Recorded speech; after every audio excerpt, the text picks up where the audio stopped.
Mabuhay, mga Caviteñan! Ako, si Sir Patrick Samson, ang pangkalahatang tagapamuno sa pagbasa ng ating paaralan sa Filipino Junior High School.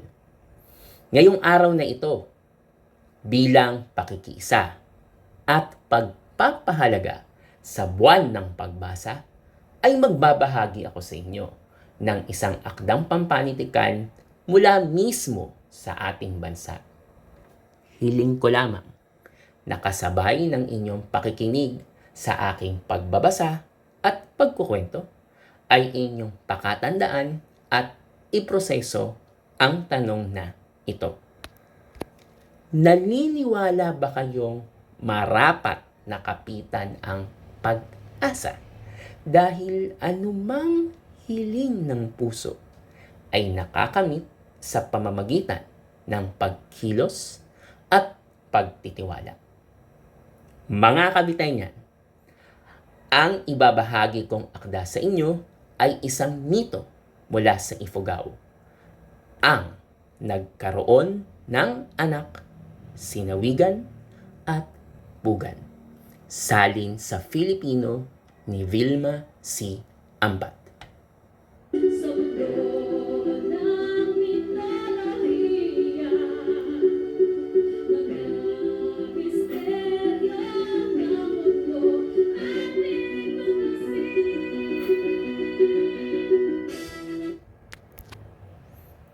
Ay, anong saysay ng buhay? Naibulalas ni Bugan sa kanyang asawang si Wigan. Di man lang tayo magkaroon ng anak. Mukhang hindi pinakikinggan ng mga Diyos ang ating mga panalangin. Sumang-ayon naman si Wigan. Oo, tama ka. Pero wali ka muna. Magmoma tayo. At saka natin isipin kung ano ang dapat natin gawin. Matagal na nag-isip ang mag-asawa hanggang nakapagdesisyon si Bugan na magtungo sa tahanan ng mga Diyos sa silangan. Dito ka lang, Wigan. Pupuntahan ko ang mga Diyos na sinangilin, bumakhir, bolang, at ang mga Diyos ng mga hayop. Sinimulan ni Bugan ang kanyang paglalakbay. Pumunta siya sa Ibyong, dumaan sa Poitan, nagtungo siya sa silangan papuntang Nababaninan.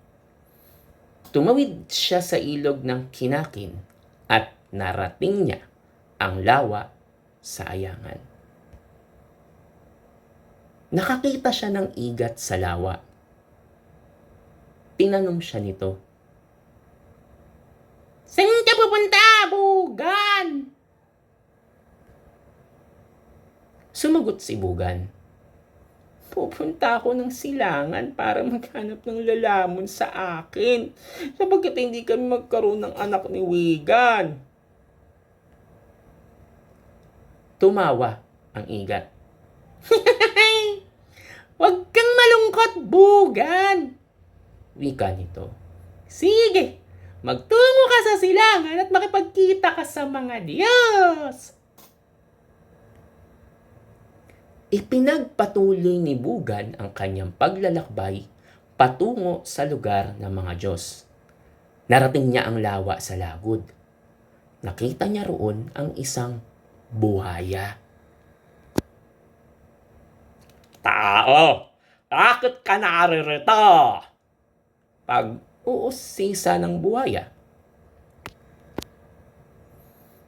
"Ako si Bugan ng Kiangan at naghahanap ako ng lalamon sa akin. Wala kaming anak ng aking asawa," sagot ni Bugan. Humikab ang buhaya at nagsabing, "Hindi kita maaaring kainin sapagkat napakaganda mo." Ipinagpatuloy muli ni Bugan ang kanyang paglalakbay. at nakarating sa tahanan ng kinatatakutang pating. Nilabanan niya ang pangangatog ng kanyang tuhod. Hinarap niya ang pating at nagwika. Pakiusap, kainin mo na ako. Kami mag-asawa ay walang anak. Ayaw ko na mabuhay pa kung ako magkakaroon ng anak. Sumagot ang pating. Isang malaking kahiyan kapag kinain kita. Napakaganda mo! Halika muna sa aking tahanan at kumain bago mo ipagpatuloy ang iyong paglalakbay. Pagkatapos saluhan ng pating sa hapagkainan, muling naglakad patungong silangan si Bugan. Sa wakas ay narating niya ang tahanan ng mga Diyos na sinangilin, bumabakir at iba pang mga Diyos. Labis siyang napagod, kaya humiga siya sa lusong na nasa labas ng bahay. Doon, hinintay ang mga Diyos. Tingit sa kanyang kaalaman, nasa loob lamang ng bahay si bumabakir. May naamoy akong tao, sabi ni bumabakir. Lumabas siya ng bahay upang hanapin ang pinanggagalingan ng amoy. Nakita niya ang isang magandang babae na nakaupo sa kanyang lusong. Anong ginagawa mo dito, Bugan? Tanong niya habang kinikilala kong si Bugan nga iyon. Naku, nagpunta ako rito upang mamatay sapagkat hindi pa rin kami nagkakaroon ng anak ni Wigan pagkalipos ng ilang taon. Wika ni Bugan. Kahibangan! Wika ni Bumabakir habang tumatawa. Halika, hanapin natin si Ngilin at kung nasaan pang iba. Wika ni Bumabakir. Nalugod ang mga Diyos na makita si Bugan. Nagbigay sila ng regalong baboy, manok, at kalabaw. Sasama kami sa iyo pabalik sa Kiangan. Doon ka namin tuturuan ng ritual na buwad upang mabiyayaan ka ng mga anak, masaganang ani, at pamumuhay. Pagkalipas ng ilang buwan, walang mapagsidlan ng kaligayahan ang mag-asawa dahil sa buhay na tumitibok sa sinapupunan ni Bugan. Mga kabitenyan, nawa ay nagustuhan ninyo ang aking binasa at kwentong mito mula sa Ifugao. Hiling ko rin na nagawa ninyo na iproseso ang tanong na aking ibinigay kanina. Salamat mga kabitenyan. Muli, ako si Sir Patrick Samson.